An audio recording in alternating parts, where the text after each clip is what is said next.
E a partir daí, cara, da guerra, aumentou drasticamente o negócio, assim. Foi absurdo, né? Agora, colocar os WAPs, né, trocar OVNIs, o termo objeto voador não identificado, é um objeto. É alguma coisa inteligente que está lá voando, né? Por WAPs fica melhor, porque é um fenômeno aéreo não identificado. Então, não é só um objeto. Se for o Batman, já entra nessa categoria.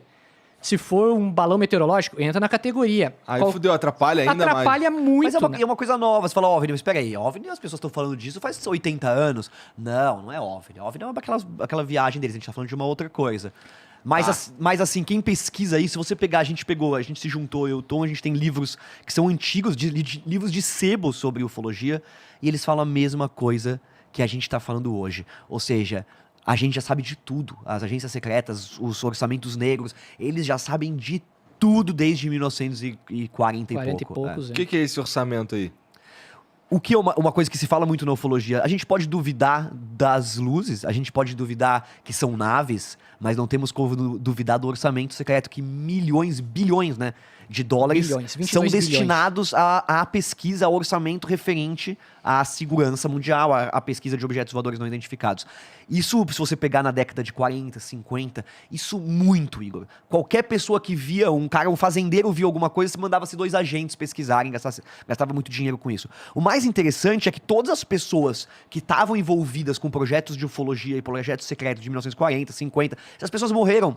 E muitas delas escreveram livros antes de morrer, contando tudo. Ou seja, a história da ufologia não é nova para as pessoas, mas não é nova. Essa pesquisa existe há muito tempo. E eles estão revelando a conta-gotas algo que é muito mais profundo e que eles devem ter um estudo sobre isso, sobre as consequências disso na sociedade, como vai ser, né, na religião e em tudo. E dizem que realmente até o Vaticano tem um estudo sobre isso. Porque sobre UFO? Não, sobre as consequências de existir da gente descobrir que existe uma outra raça. Acho que muitas religiões iam ter que repensar muita coisa, né? Claro. Quebra um dos principais pilares da sociedade, tá o pilar da religião, né? A católica, e comanda tudo, eles têm um observatório astronômico só deles, o Vaticano, que por acaso é o Lúcifer, né? Ah, é? É mesmo? O nome do telescópio é Lúcifer. A estrela da manhã, pô. E eles colocaram lá porque eles têm sim conhecimento lá dentro, né? E eles precisam meio que manipular o negócio. Se começar a falar que a estrela que guiou os 3 Reis Magos não era uma estrela, como é que é o Espírito Santo? Quem que foi o Espírito Santo na história da Bíblia mesmo, né? Como é que a pessoa engravida daquele jeito, piririm, pará. É uma história bem longa, cara, mas o Vaticano, cara, é um livro cheio de ufologia. A Bíblia, a própria Bíblia, né? Se pegar os relatos do pessoal na Bíblia, vai ter o anjo que desceu do meio das nuvens, no meio de um monte de fogo e veio trazer uma mensagem. Cara, hoje a gente tem o pessoal que é os contatados que viram um OVNI, desceu um ser, contatou eles. Então, se olhar por esse lado, cara... Bolas de fogo, né? Sempre tem essa coisa tem os apócrifos, que é aqueles livros que não foram pra Bíblia, que são os mais legais. Ali tem muita coisa, panela fervente no céu... as antigas vimanas dos Os vimanas, a própria cultura indiana. Tem muita coisa legal ali também sobre eles, né? Caraca, fala de panela fervente no céu. Panela fervente, tipo, eu nunca vi uma panela fervente no céu, assim, mas uma coisa parecida eu vi lá em casa uma vez, em cima de casa, assim, pairando, e era vermelho como fogo, velho. Foi ali que eu comecei a estudar, foi quando eu vi. Tu tinha quantos anos? 17 anos, cara.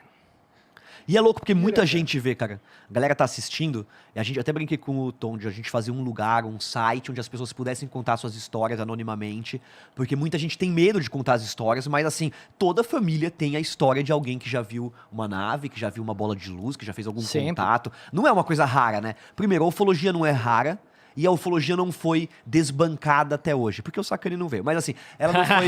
Até hoje... Arregou, hein, Gordão Foguete. Até hoje a gente não descartou ela, cara. Eu estaria super interessado, eu seria o primeiro a descartar. Eu adoro a ciência, eu trago no meu podcast cientistas. Mas a ufologia, cara, tá difícil de descartar, porque existem, como eu te falei, não são questões religiosas. Quando a gente vai conversar com o pessoal da ufologia mística, você fica em dúvida. Mas são questões políticas que envolvem a ufologia.